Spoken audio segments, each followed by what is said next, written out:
L'homme aux oiseaux et la plume de la destinée. Il y a longtemps, dans un paisible village bordé par une vaste forêt, vivait Kuma, un vieil homme au cœur généreux.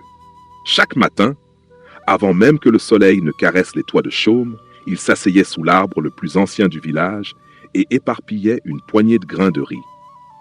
Des oiseaux de toutes sortes venaient alors picorer autour de lui, des tisserins dorés, des tourterelles grises et même un aigle parfois planant dans les hauteurs. Mais Kuma n'attendait rien en retour. Il souriait simplement, observant les battements d'ailes et écoutant les chants qui emplissaient l'air. Les moqueries et le temps qui passe. Les villageois le regardaient avec amusement. « Pourquoi gaspilles-tu ton riz pour ces bêtes qui ne te donneront rien en retour ?» lui disait-on. « Avec tout ce que tu offres aux oiseaux, tu pourrais nourrir une famille entière. » Mais Kuma riait doucement et répondait toujours la même chose. « Quand tu donnes sans attendre, la vie te rend d'une manière que tu ne peux imaginer. » Les saisons passèrent. Les oiseaux devinrent de plus en plus nombreux.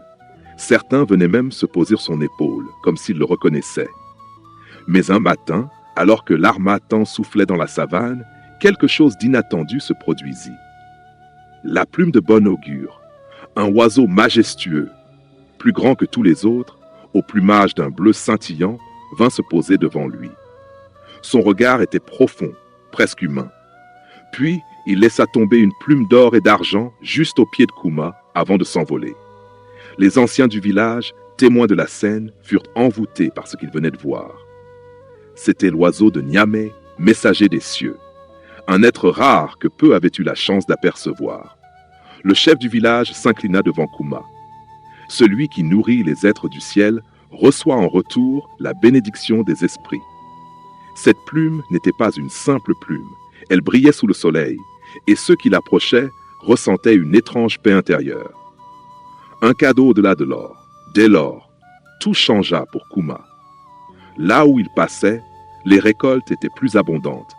Les oiseaux apportaient dans leur bec de petites graines, et les champs du village devinrent fertiles comme jamais. Même ceux qui se moquaient autrefois de lui venaient chercher conseil, touchant la plume pour recevoir un brin de sa sagesse. Mais Kuma, fidèle à lui-même, resta humble.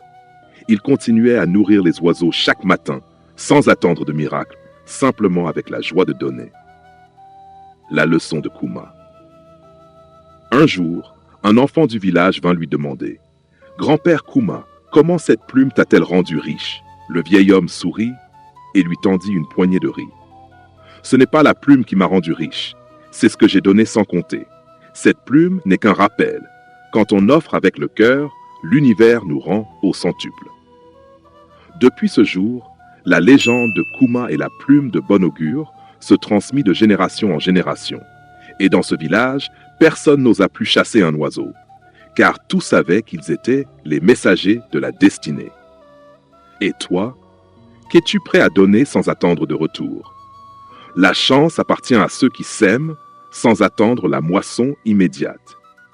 Dis-moi en commentaire, quelle est la plus belle chose que tu aies offerte dans ta vie? Abonne-toi pour plus d'histoires inspirantes et mystiques